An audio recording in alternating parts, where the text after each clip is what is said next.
दोस्तों नमस्कार, मैं हूँ रोहित रोहन, आपका दोस्त होस्ट एंड आप देख रहे हैं डिकोड विथ रोहित रोहन। दोस्तों आज हम बात करेंगे ध्रुव राठी के वीडियोस एंड प्रोपेगेंडास के बारे में। दोस्तों मैं पहले ही आपको क्लियर कर देना चाहता हूँ कि ना मैं मोदी भगत हूँ, ना मैंने ये वीडियो बनाया है पैसे कमाने के लिए, क्योंकि मेरा चैनल मोनेटाइज्ड ही नहीं है, तो फिर पैसे कमाने की तो कोई बात ही नहीं होता। मैं ये वीडियो आपको सिर्फ अपना मैसेज पहुँचाने के लिए या एक तरीके से आपको एजुकेट करने के लिए बना रहा हूँ। तो सबसे पहला सवाल ये पैदा होता है कि सोशल मीडिया पे तो लाखों इन्फ्लुएंसर काम कर रहे हैं, लाखों कंटेंट मेकर हैं, हम राठी के बारे में ही आज क्यों बात कर रहे हैं। तो ध्रुव राठी के बारे में आज बात करना इसलिए जरूरी है क्योंकि ध्रुव राठी के चैनल पे अगर आप जाते हैं तो आप देखेंगे कि उनके पास 18.2 मिलियन सब्सक्राइबर है। साथ में उनके जो वीडियोज हैं वो 25 मिलियन से ज्यादा लोग देखते हैं और उनके एक एक वीडियो पे करोड़ों करोड़ों का व्यूज है।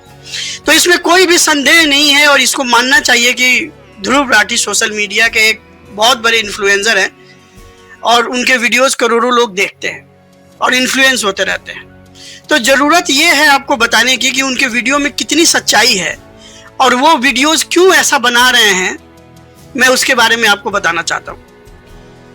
यूट्यूब पे वैसे तो जो भी पॉलिटिकल कंटेंट अपलोड होता है, मैं आपको अभी क्लियरली बता दूं कि उसके देखने वाले व्यूअर्स क्लियरली दो भागों में बढ़ चुके हैं। एक वो है जो मोदी के ब्लाइंड सपोर्टर है या यूं कहें जो मोदी को फेवर करते हैं, और एक वो है जो मोदी हेटर्स हैं, खासकर मुस्लिम कम्युनिटी के लोग। और इसका फायदा कुछ पत्रकार और ब्लॉगर्स लेने लगे हैं, जैसे कि रवीश कुमार, अजीत अंजुम, पुण्य प्रसून वाजपेयी, अभिज्ञान, ध्रुव राठी जैसे लोग। ये अपने व्यूअर्स के नब्ज को पकड़ चुके हैं। उनको पता है कि अगर मैं मोदी के खिलाफ, सरकार के खिलाफ कोई भी कंटेंट बनाऊंगा तो जो मोदी हेटर्स हैं, खासकर मुस्लिम कम्युनिटी के लोग, उसको हाथों हाथ लेते हैं, अपने कम्युनिटी में, अपने ग्रुप्स में शेयर करते हैं और उसको रातों रात वायरल कर देते हैं। तो आइए जानते हैं कि ध्रुव राठी कर क्या रहा है।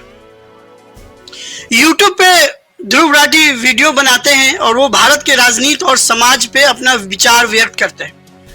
उनके कई वीडियोस में आप देखेंगे कि वो नरेंद्र मोदी के राजनीतिक नीतियों और कार्यकाल का पूरी तरीके से विरोध व्यक्त करते हैं। ध्रुव राठी का कहना है कि जब से मोदी सरकार आई है, कई विवादास्पद निर्णय लिए हैं मोदी सरकार ने और उनके कदमों के कारण देश में विभाजन बढ़ा है। अब कौन सा विभाजन बढ़ा है वो तो ध्रुव राठी ही जाने।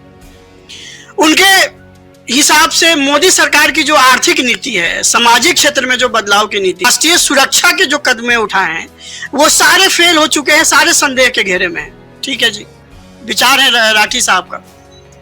वो ये भी दावा करते हैं कि मोदी सरकार ने अपने चुनावी वादों को पूरा नहीं किया और देश में अपने विचार को जबरदस्ती लोगों के ऊपर थोपा है। इसके अलावा उनको बहुत सारी चीजों से आपत्ति है। वो मीडिया पे भी कटाक्ष करने से नहीं घबराते।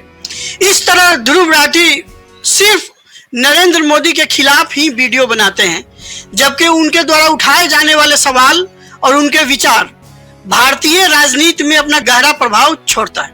ध्रुव राठी अपने वीडियो में आधी अधूरी इंफॉर्मेशन मैन्युफैक्चर करके डाटा प्रस्तुत करते हैं। अब सवाल ये उठता है कि क्या सिर्फ और सिर्फ सरकार को कोसते रहना ही सच्चा पत्रकारिता है?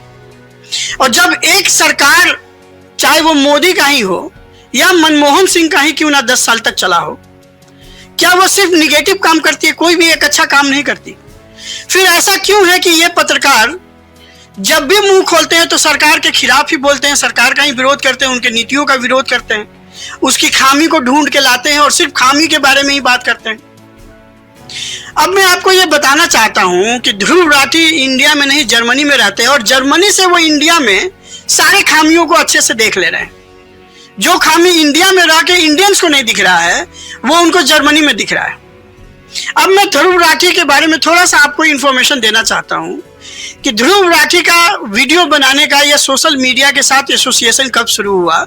ये तब शुरू हुआ जब आम आदमी पार्टी का गठन हो रहा था। उस समय आम आदमी पार्टी बड़ी सोशल मीडिया टीम बना रही थी, ताकि उस समय सोशल मीडिया का एक तेजी से उभार हो रहा था और पॉलिटिक्स में सोशल मीडिया का जबरदस्त इन्फ्लुएंस होने लगा था। राठी उनके पहले टीम के एडिटर थे और आम आदमी पार्टी के कई सारे ग्रुप्स हैं जिसके वो एडमिन रहे और उसी एडमिन में वो आम आदमी पार्टी से जुड़े वीडियोस बनाते थे।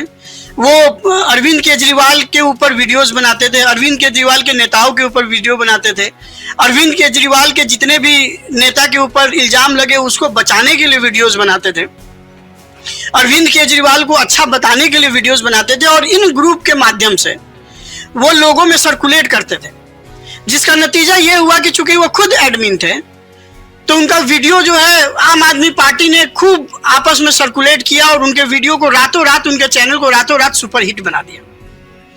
ध्रुव राठी ने आम आदमी पार्टी के साथ अपना गहरा संबंध क्रिएट किया और उन्होंने जो वीडियोस बनाए वो आपके राजनीतिक विचारधाराओं को पब्लिक के बीच में लाने के लिए बनाया।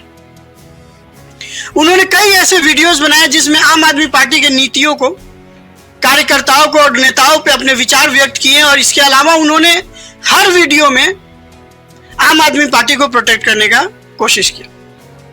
अब एक बहुत बड़ा सवाल उठता है, मैं जितने भी रवीश कुमार टाइप के पत्रकार से बात करता हूं, जब मैं उनसे पूछता हूं कि आप सिर्फ सरकार की आलोचना ही क्यों करते हैं, तो उनका कहना है कि सरकार की आलोचना करना ही सच्ची पत्रकारिता है।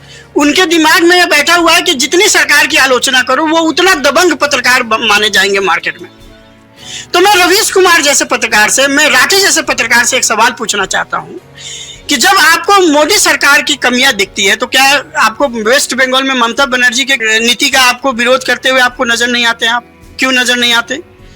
क्या संदेश खाली में जो भी हुआ उसके ऊपर आपका कोई विचार नहीं है, लेकिन मणिपुर पे आप रोज नया वीडियो बनाते हैं? ऐसा क्यों है कि केरला में जब मुस्लिम अपीजमेंट की बात होती है तो आप उस पर कोई वीडियो नहीं बनाते, लेकिन अगर यूपी में योगी सरकार किसी मुस्लिम क्रिमिनल के ऊपर कार्रवाई करती है तो आप उसके भी फेवर में खड़ा होकर वीडियोस बनाने लगते हैं? ऐसा क्यों है कि जब मणिपुर में कांड होता है तब तो आपने 100 से ज्यादा वीडियोस बनाए, लेकिन जब संदेश खाली में और वेस्ट बंगाल में महिलाओं के ऊपर अत्याचार होता है, इलेक्शन के बाद लोगों के घर जलाए जाते हैं तो आप सोए रहते हैं? ऐसा क्यों है कि दिल्ली में जो शराब घोटाले हुए या दिल्ली सरकार के द्वारा जितने जल घोटाले और पता नहीं क्या क्या किया गया उस पर आप मौन हैं? मैंने कई पत्रकारों से पूछा कि दिल्ली में शराब घोटाला हुआ है कि नहीं, आप अपना विचार दीजिए, हाँ या ना में। तो उनका सीधा कहना है कि नहीं हुआ। फिर मैं उनसे दूसरा सवाल पूछता हूं कि अगर दिल्ली में शराब घोटाले नहीं हुए, अगर डिस्ट्रीब्यूटर्स को अनड्यू एडवांटेज नहीं दिया गया, तो फिर ऐसा क्यों है कि शराब पे 50% का मार्जिन मिलने लगा था, 50% का डिस्काउंट मिलने लगा था? ऐसा क्यों है कि 1+1 का स्कीम चलने लगा था? ऐसा क्यों है कि बियर पे 1+2 मिलने लगा था? और जैसे ही इन्होंने इस स्कीम को बंद किया, शराब घोटाले वाले स्कीम को, उस दिन से फिर रेट पे रेट बिकने लगा। ऐसा क्यों था कि सिर्फ जितने दिनों तक शराब घोटाले की नीति इंप्लीमेंट की गई थी तभी तक 1+1 मिल रहा था, 50% डिस्काउंट मिल रहा था? तो उनका जवाब है कि भैया कोर्ट में केस है, मैं नहीं बताऊंगा, मैं क्यों बताऊं, और ये और वो। मैं ध्रुव राठी से सवाल पूछना चाहता हूं कि आपको सिर्फ और सिर्फ राम मंदिर से ही प्रॉब्लम है? आपको बाबरी मस्जिद से प्रॉब्लम नहीं था? आपको सिर्फ केरला फाइल से प्रॉब्लम है? हिंदुओं को बदनाम करने के लिए सैकड़ों मूवी इतने दिनों से बनाई जा रही थी, उस पर आपको कभी कोई प्रॉब्लम नहीं हुआ? इलेक्टोरल बॉन्ड में सारे पार्टियों ने पैसे लिए, लेकिन आपको सिर्फ बीजेपी से प्रॉब्लम है। G20 सबमिट भारत में हुआ, उससे भी आपको प्रॉब्लम है कि भारत का इज्जत क्यों हो गया ज्यादा, या भारत ने क्यों इतने पैसे खर्च कर दिए G20 पे? आपको सिर्फ इसी से प्रॉब्लम है। यहां तक कि टाइगर जो इंडिया में लाया गया है, टाइगर की ब्रीड बढ़ाने के लिए, उस पर भी आपको प्रॉब्लम है। आप ये मानते हैं कि मणिपुर में जो भी हो रहा है वो मोदी ही करवा रहा है? आप ये भी मान बैठे हैं कि बजट अगर ध्रुव राठी बनाएगा तो निर्मला सीतारमण से अच्छा बनाएगा? तो ये जो झूठ परोसा जा रहा है, हाफ कुक्ड डेटा परोसा जा रहा है और सब्सक्राइबर के माध्यम से, व्यूज के माध्यम से ये झूठ को फैलाया जा रहा है, मैं ये सारे सवाल आपके दिमाग में छोड़ना चाहता हूं और चाहता हूं कि आप इसका अपने दिमाग से, अपने सोच से इसकी स्टडी करें और सोचें कि ऐसा क्यों है और क्यों एक तबके को खुश करने के लिए ऐसे पत्रकार जो हैं वो लगातार वीडियोस बनाते हैं और सब्सक्राइबर और व्यूज के माध्यम से लोगों को इन्फ्लुएंस करने की कोशिश करते हैं। इसमें आम आदमी पार्टी, कांग्रेस, लेफ्ट के लोग इनकी मदद करते हैं। तो मुझे सरकार के विरोध वाले पत्रकारिता से कोई प्रॉब्लम नहीं है, मुझे प्रॉब्लम यह है कि सरकार वेस्ट बंगाल में भी है तो आप उसका विरोध नहीं कर रहे हैं, सरकार दिल्ली में है तो आप उसका विरोध नहीं कर रहे हैं, सरकार केरला में भी आप उसका विरोध नहीं कर रहे हैं, लालू यादव की भी सरकार थी, आप उसका विरोध नहीं करते थे। तो ये सोचने वाली बात है। इस सवाल के साथ मैं आपको छोड़ता हूं। आज के लिए इस टॉपिक पे इतना ही। नमस्कार।